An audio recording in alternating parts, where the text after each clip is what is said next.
Whatever it may be, the time. Good evening, good afternoon, or good evening. Yeah. So this is Kotamasu Sayanvit, and I am from Andhra Pradesh basically, and I did my MBBS from Davao Medical School Foundation, which is based in Davao, Philippines. So in the exam conducted in August of 2020, I wrote my FMG for the first time, and I was able to score 200 marks, or 203 actually, 203 out of 300 marks. The first thing I want to answer is when I started my preparation. So when I was thinking about this, I actually was able to come up with a different answer. Actually, I started my exam preparation in the month of February of this year. But after writing the exam, I realized all the preparation actually started when I was in third year. When you might have heard that the clinical pattern of the questions are being now asked. Previously, it used to be all one-liners or direct questions, or whenever you see the question, you were able to answer the question. But this time around, the questions were quite lengthy. Most of them were clinical based, and most of them were integrated subjects. So when I was thinking about this, my preparation actually started when I was in third year and my fourth year. And in the fourth year, we actually had only clinical rotations throughout the year, 365 days. So that helped me a lot. So for basically the hardcore preparation, what you say before the FMG exam started in the month of February. I actually joined an outside institute, but later I realized due to this COVID pandemic, I realized that I wouldn't be able to attend all those. Then I was a bit worried. I don't know whom to contact and how these classes will be and how to schedule how to be focused in those moments. Then I came across this app, which was suggested by some of my seniors. I came across their prep ladder. So then started my the journey with the prep ladder. The first and foremost goal when I started with the prep ladder was to bring the track of my studies back to normal because of this COVID pandemic. Maybe a lot of you might have also had the same problem amidst this hard situations. We don't know what to do and whom to believe or whom to follow to get through the exam. So my strategy for the exam was very simple. I only had to follow like a source. I had only one source or two sources, because when we have a lot of sources, we tend to we tend to confuse ourselves and some of the concepts, because medicine being a vast subject, there may be different sources might create a chaos in your brain. So you shouldn't let that happen. And when we have a lot of sources, your books become bulky and you don't remember actually what is happening throughout the preparation time. So I had prep ladder for this, and the main goal in the prep ladder was solving many questions, as many questions as possible, and attending as many lectures as possible. So this was actually my the strategy behind the exam. And you might have your own strategies. You did not follow someone's strategy, because each and every person has their own way of learning, way of spending time, and way of grasping things around. So when this happened, the next thing I want to answer is how many hours you spend to crack this exam. So this is basically a very tough question to answer, but it depends on a particular student how much they grasp in a particular 1 hour. Like example, if given a 1 hour of time, my friend was able to go through a 10 pages notebook, and I was only able to go through a 4 or 5. But that doesn't mean that he's doing well and I'm not doing well. The main thing comes to your point and how you do. So if you ask about my strategy and how much time I spent, I would like to divide it into a time frame of 3. First, my preparation phase, second, my revision phase, and third being the final push, what you say, before the exam, like 20 to 30 days before the exam. So in the preparation days, I was a bit calm, and the main goal was to complete viewing the videos and answering the questionnaires which were after the videos in the prep ladder. So that was my primary goal in my preparation phase. And in the revision phase, I actually stopped viewing all the videos, and I was particularly focused on solving as many questions as possible. And as some of you might have known, the prep ladder has a feature called mock test, when we can schedule our own mock test, whatever subjects you want, whatever difficulty level you want, and how many questions you want. It can be like time frame, like you can frame your time in that, or it can be like whatever time you want, you can take it. So that was the main aspect I focused when in my revision time. So I was not watching a lot of videos. I was just going through the notes which I had in my preparation phase. So when I was solving these questions, I used to divide it into. We can actually divide the difficulty level in the questionnaire also. It can be easy, it can be medium, it can be hard. So sometimes we can actually have 5 mock tests a day in PrepLadder. So I used to write at least 4 in medium or easy questions pattern and 1 in the hard pattern every day. So this was in my preparation phase. And my tip for this would be, do not go behind the scores that you want to score this much. And so the main point is, after you solve the questionnaire, the mock test, I mean, you go through the explanation part wherever you have gone wrong, and you make sure that doesn't repeat. I know it's difficult that not repeating the same pattern, but when the same question or the same pattern of the question or concept comes back in your main exam, the main goal is not to go wrong there. So don't be behind the marks, or that you need to score this much in the mock test. But that was the thing. And in the final preparation stage, like the last 20 days, my goal was to revise the whole 19 subjects at least twice, or maybe the more complicated subjects which I lagged. Example, my weak points were biochemistry and anatomy. So I thought of doing it more than 3 times, and the rest all subjects which I was confident, maybe lesser. Depends on the time frame which you have, or so that is known as the final push before the exam.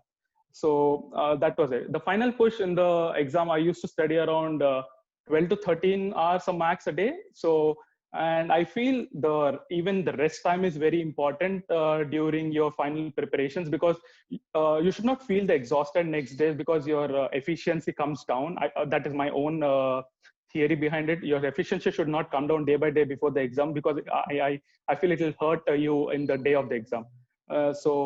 And you need to keep your routine activities up, like watching movies. If you watch YouTube channels, or you should keep your daily routines up, not completely like give up, give your full on studies, because you might be exhausted and you might be saturated before the exam, and it is a very dangerous thing if you do that. So just follow your routines, whatever you do. And as I answered the what do you say, the how to solve the question bank. See, the question bank actually in PrepLadder, when I was studying, I had watched the videos, and I had like simultaneously answered all the question bank in the subject. And in the mock test, I used to just give it a random shot, like 9 subject mock test, or 18 to 19 subject mock test, or complete mock test. It depends. In the earlier days, when I only completed a bit like of only 4 or 5 subjects, I used to write mock test of only those 4 or 5 subjects, rather attempting all the subjects. And in the later days, I used to add upon all the subjects and do it. So then, who is my favorite teacher in the PrepLadder? See, this is a very complicated question to answer, but if I was given a choice of choosing all the 19, those would be my answer, because you can't name one lecturer particularly, because each and everyone has their own style, and each and everyone has their own way of teaching, and you get something out of every teacher, I feel. But if I had to answer some, not one, but if I had to answer some, it would be Sarvajit Singh sir, who taught us ENT. It would be Prasanna sir, who taught us OB-GYN. And you might have all guessed the answer. It would be Dr. Sparsh Gupta and Dr. Deepak Marwa. See, Dr. Sparsh Gupta and Deepak Marwa, I would give a huge shout out, because you know them. Their teaching is very conceptual. I'm not telling only those 2 teachers are very conceptual. I respect all the lecturers, but I personally feel these 2 were very close to me. Even though these were online lectures, these were all recorded, but I feel that those were connected to me a lot. And even these 2 lectures were also giving us motivation in the last minute of the exam, the strategies, how you need to attempt an exam, and all those. So these lectures were, I connected with these lectures a lot. And the next one will be was the frequency of solving the grand test and mock test. I used to write the grand test whenever they were coming. Like Prepladder conducts almost one grand test, which was all India exam a month. So I used to write those, and I feel what my final result was at least 10% greater than what I used to score in the exams. So they were pretty close. If you are preparing for the next exam, maybe you can try attempting these grand tests, and your score will be more or less 10% plus or minus the score in your monthly test which Prepladder conducts. So the main goal behind these exams are not for knowing your rank or not for knowing whether you pass or fail. But the main thing is if you have scored around 200 marks in the test which was conducted in that month, the main thing is you need to learn all those 100 questions which you made right, and not brag about all the 200 questions which you made right. And you need to make sure that you go through all those 100 questions, and you know which subjects you made wrong, or like there might be questions, at least 10 questions or 15 questions that you know and you would have made wrong because you were in a hurry, or you were very confident, or there might be some reasons, and that shouldn't be happening. So, and even the hard questions, when you pick in the mock test, when you create a pattern of hard questions, you tend to see more of clinical based questions, more of image based questions. And you might have heard in this August exam there were more of those, more of clinical based questions, more of questions which was integrated. I mean, when you see the question of internal medicine, you also correlate with that of radiology. All the radiological pictures were given and the question were framed. So I would suggest that when you are preparing, you integrate your subjects and prepare. That is the main strategy behind this FMG coming forward, I feel. Because most of the subjects when we were learning, don't leave any subjects thinking that if I study 14 to 15 subjects, I might pass the exam. But that was not the case in this one. And I feel moving forward, that wouldn't be the case at all. Because they are integrating subjects. They are giving subjects with combining two subjects, and you need to answer those. So better both, maybe not give 100%, or if you're not able to give 100% in each subject, but I strongly suggest do not leave any subjects, and try to learn and grasp each and every subject so that you can integrate yourself in the exam, and you can answer subsequently when the questions show up in the exam. And these grand tests are very important in your preparation, and you wouldn't believe that these are important, because until and unless you solve the main question paper on the day of the exam, you would know that somewhere or around, maybe not the same question, but the similar concepts were flashing around in the exam. And when you see those questions, you actually feel happy that you had gone through this, and maybe you had made mistakes in the grand test, and those similar concepts come in the main exam. You feel confident when you are attempting the exam. See, when those questions come up in the exam, or the same concepts come up in the exam, when you're attempting this, your morale goes up in the exam, and the subsequent question, even if you don't know, you might be able to give intelligent guess, I feel. The favorite feature in the application, like Prepladder application, would be the mock test, which I was able to conduct on my own. And the next one would be tracking your progress. See, there's a feature called tracking. You can see your progress, how many questions you have answered throughout your preparation, how many were, what was your strike rate, how many out of how many right answers, out of how many questions you were able to make it right.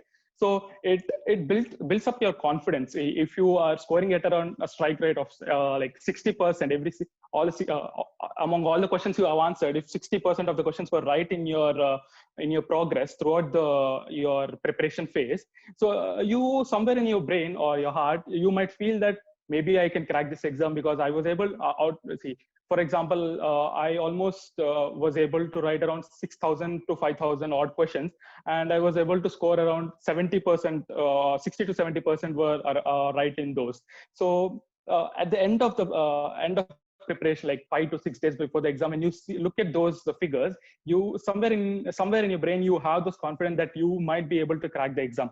See, like after writing the exam, even I was not so confident that I will be able to make this or not, because you will never know in the clinical based questions that whether what you thought was what the examiner was asking, or because those questions can go either way. So just believe in yourself that you will do it, that you can crack it, and if you have a good clinical rotations in your medicine period, it would be very helpful. And even in the prep ladder, when you have image-based questions, that would be very helpful in the main exam, because almost I feel 70 to 74 questions among those 300 questions were image-based questions, and around 250 questions or 240 to 250 questions were clinical-based questions. So these questions, you need to practice a lot so that you can actually manage your time as well. In your earlier preparation, like early preparation phase, maybe you should not concentrate more on the time, but later in the end stage of preparation, I feel you should concentrate on your time a lot, because when I heard my friends were not able to complete the question paper because it was too lengthy, I did not feel so, because I had a practice of answering those long questions. So that is the main thing when you solve mock tests in the PrepLadder app, that you can actually adjust what type of questions you need to answer for your preparation. So lastly, if I had to give any advice that that will help you, the first thing is believe in yourself, because in the earlier phase of preparation, even I was reluctant to believe in myself that I was able to make it. But trust me, that don't think that okay, in this Augusta exam only 9% of them were able to crack the exam. Will I be able to crack next time, or will the paper be tougher this time, or will the paper be easy this time? See, all those things you cannot change anything about it. That is what I learned in the course of last 6-7 months. And even Dr. Deepak Marwa and Dr. Sparsh Gupta used to tell that, because you cannot change anything in the question paper, but you need to believe in yourself that you will be able to do it, and keep solving as many questions as you can, and give some rest to your brain, so that you will be happy and energized the next day, so that you can answer more questions and look at the videos more, and prepare well. Thank you.